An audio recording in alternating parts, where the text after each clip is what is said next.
one thing that I've been doing in my tour repeatedly, when I talk about the first chapter of my book, which is Stand Up Straight with Your Shoulders Back, it's a discussion of hierarchies and their eternal nature, right? Because my claim is, and it's not my claim, I think it's mere fact, that organisms that have to cooperate and compete with other organisms of their type inevitably arrange themselves into hierarchies. And that's been going on for so long, which is at least 300 million years, that our nervous systems have adapted to hierarchies as if they're a permanent element of being, right? More permanent than trees, like seriously permanent. The most fundamental neurochemical, the one that regulates the entire brain, serotonin, is acutely sensitive to hierarchical distinctions.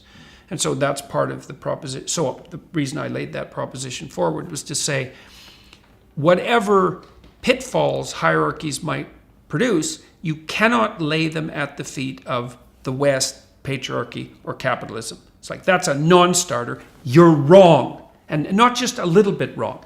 You're so seriously wrong that if you insist upon doing that, you won't even achieve your own aims. Because you're actually not grappling with the problem. The problem is, if hierarchies are a problem, which they are, the problem is way more serious than mere capitalism. It's way deeper. And if you're actually interested in rectifying the negative consequences of hierarchies, then you're going to have to get a lot more sophisticated than your idiot Marxism. So part of the elaboration of that argument is, well, hierarchies are inevitable because we have to solve complex problems and we have to solve them socially. And when you implement a solution to a complex problem socially, you produce a hierarchy because some people are better at the implementation than others. So there's a hierarchy of competence, and then there's a hierarchy of distribution of the spoils.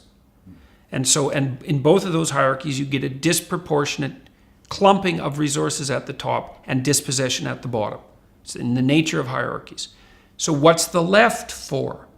The left is to remind those who are benefiting from the hierarchies that the hierarchy comes at a cost. And the cost is the clumping of people at the bottom. And that's an eternal cost, and it's not trivial. And so that's what the left should be properly focused on. The left should be providing the voice of those who are dispossessed by hierarchies. And the right should be saying, yeah, but the damn hierarchies are necessary. And they're not only necessary, but they're also productive. Then the left says, yes, but they tilt towards tyranny, and they can be occupied inappropriately by people who are playing games of power.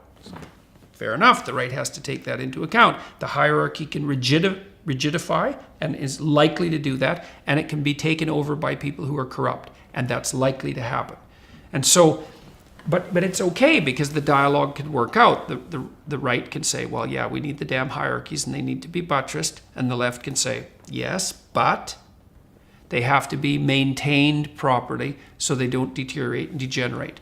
And I think that's ancient wisdom. I think the ancient Egyptians had figured that out in their symbolic representations. So now, when the left goes too far, it does something like say, well, how about no hierarchies? It's like, no, how about not? Wrong. Because all that happens one of the things that happens if you flatten out the hierarchy is that you can't even organize your perceptions. You can't perceive the world without looking at the world through a hierarchy of value. And because you can't perceive the world unless you make one thing more important than all the other things, because you don't even know what to look at. And if one thing isn't more important than all the other things, then you have nothing to aim at. If you have nothing to aim at, then you have no meaning in your life. So the left can't just demolish the hierarchies in the name of some equality of outcome, let's say, because you blow out the future, you leave people aimless, and you destroy the very institutions that allow people to make competent progress in the world. That's not an acceptable outcome.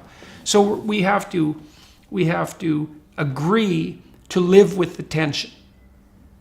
Necessity for hierarchies, the proclivity for them to pathologize, and the necessary voice of the left in speaking for the dispossessed.